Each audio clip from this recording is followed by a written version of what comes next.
It's sort of an entirely different beast now with social media, where we're not just passively consuming information. We're not just passively observing information. We're actually interacting and we're collectively creating something and communicating with others. And so the sort of societal manifestation of that, we don't fully know what it's going to be and how it's going to manifest. So that's something that we're very interested in and we're observing because it has a big impact on people's behavior and connecting with people.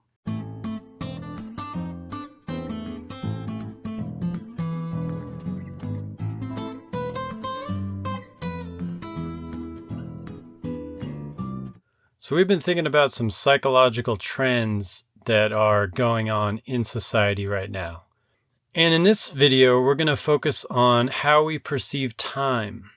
And a lot of the ways that we perceive time are influenced by how we consume media and the fact that we're using social media and the internet so much to receive information.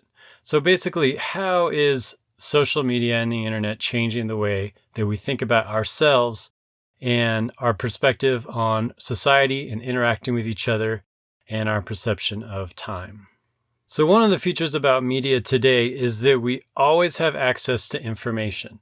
So in general, if you want to watch a movie, if you want to listen to a particular song, then you can go on the internet and you can find that movie, you can find that song, and you can watch it and you can listen to it. And in general, that's true, although it's also an expectation that we have. So if something exists, if a movie exists or if a song exists and we don't have immediate access to it when we look online and on social media, then that's frustrating. So we actually have that expectation and, we've never had that expectation about media before. But because the media is always available, because that movie or song is always available for you to watch or listen to, then it changes the way that we experience that media. So if we know that we can have it anytime we want, then that places less pressure on listening to it when it comes up. And that means that we can start to play these things in the background and, have them going on while we're doing something else. We can kind of start to multitask once we know that that information is always going to be there. And you can contrast this with, how it used to be where if you really wanted to hear a song and the only way that you could hear it was through the radio, then you would have to sit around listening to the radio until that song came on. And in that case, you're pretty much going to stop what you're doing and you're going to listen to it because you know that the next time you hear it is going to be whenever the radio decides to play it. You don't really have control over that. So the way you experience the media changes because of that. And if you go even further back than before radio, people used to have to only listen to songs in public when somebody created them. And in this notion, that sound only exists in that present moment, and then it's basically gone forever. That moment is only there in that moment, and then it's gone forever. And that's sort of true with live music today still, but especially back in those days when you had no other alternative to hear that music. And so at that moment, there's this intention that you're going to place on the music that you typically wouldn't place based on the setting, based on the way you experience it. So we have an expectation that we have access to information whenever we want it. And one of the consequences of this is that we're increasingly frustrated when we don't get access to that information. When we're using a website, for example, and a pop-up comes up, and when they want an email or a phone number, anything that gets in our way of experiencing that information is frustrating for us because we have such a high expectation for having that available to us right now. And so this is something going forward that we can anticipate is that we're going to get increasingly frustrated with websites as they bring up these pop-ups and these distractions and these ads that come up over what we're trying to see. The next important observation about media that we're viewing today is that we're generally consuming information that's recent.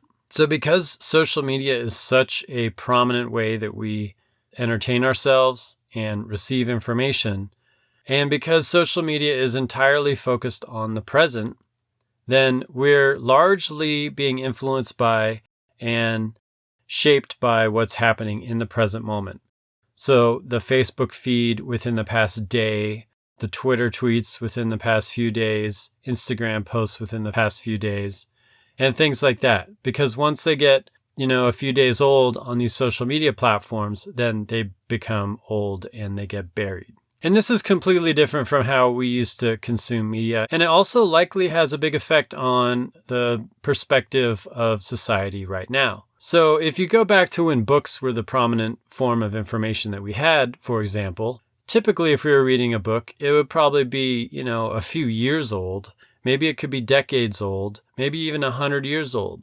So these ideas have been around for a long time. And now we're constantly consuming what's new and what's new and what's new. And it's probably the case that our emphasis on what's going on right now with all of our followers on social media could be related to this short-term memory that we have for events, where we find that something pops up in our consciousness and everybody's talking about it, and then a few days later, everybody's forgotten about it.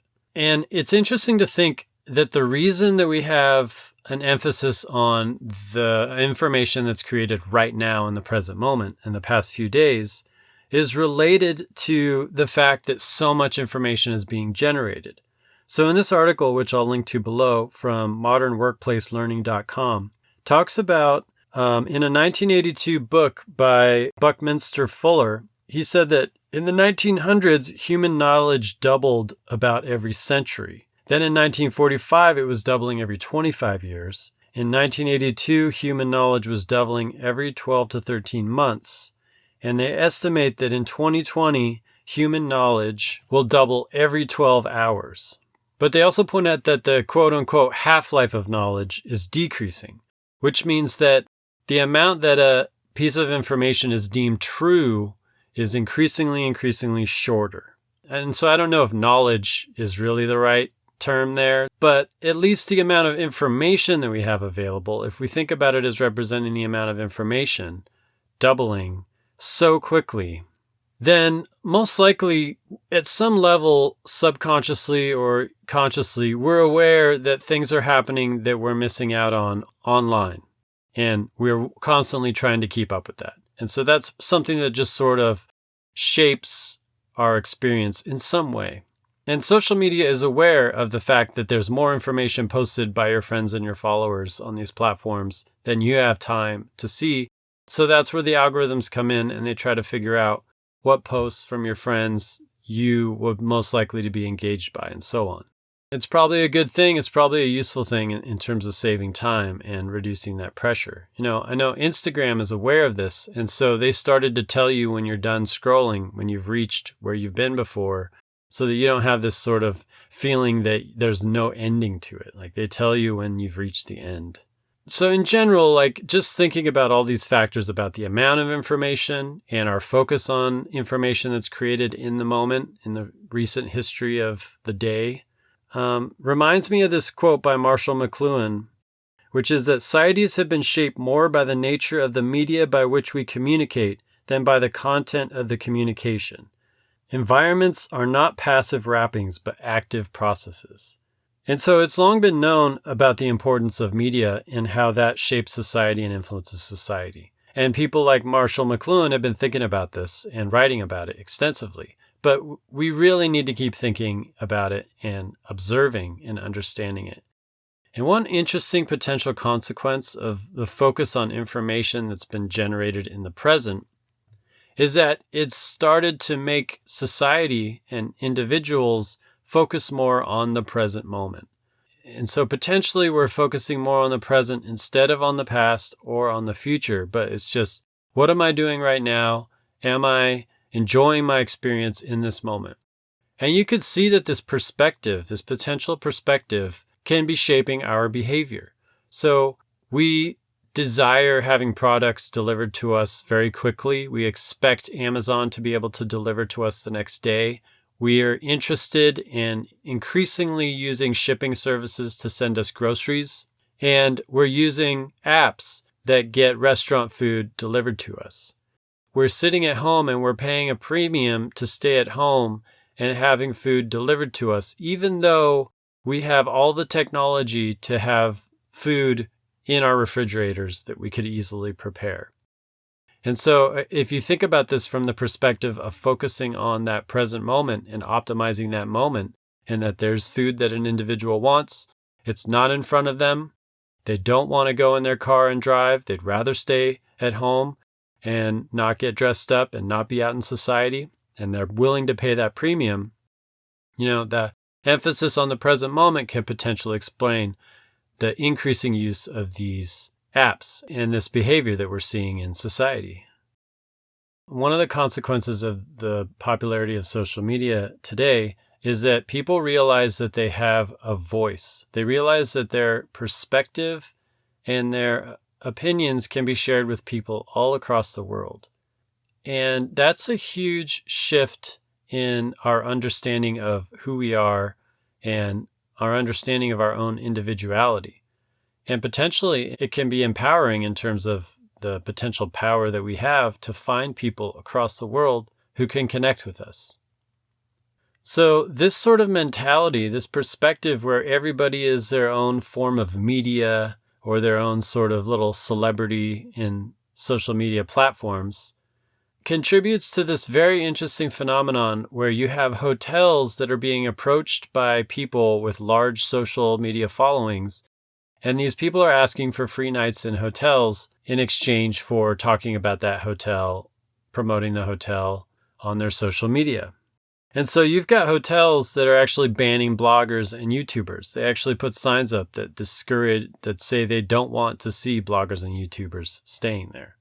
This is exemplified by a particular example, which is Bloggergate, #Bloggergate, where Elle Darby contacted the White Moose Cafe, and the cafe responded with a video rant about why they were frustrated with somebody asking them for a free stay at their hotel. And ironically, the rant generated far more exposure for the hotel than the person would have if they actually stayed there and promoted the hotel on their social media. But an interesting insight comes from the email that they sent to the hotel, which not only suggested that they would use their social media to promote the hotel, but they also suggested that they would give the hotel a 5-star rating on TripAdvisor. And this represents the expectations that people have about business today, which is that if they don't satisfy the customer has a voice and they can make their opinion public, and that gives a lot of leverage and sort of a lot of power to the customer.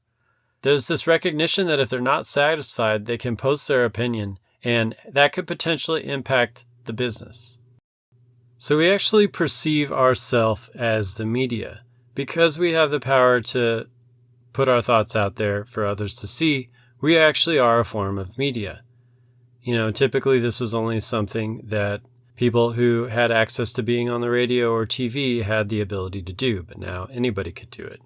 We talked about the ways that social media and the internet are changing how we receive information and our ability to communicate. And these changes can actually have a big impact on how we view ourselves as a society and how we interact in society. And it's important for marketers and for people in general, anybody who wants to try to influence others, to be aware of these changes and to understand them. So we're continuously trying to understand human psychology and how it relates to media and how we influence each other on this channel. So hit that subscribe and the bell if you want notifications of our posts, and hit the like if you like this, and hit the share if you'd like to share this on your social media. Thanks for checking this out.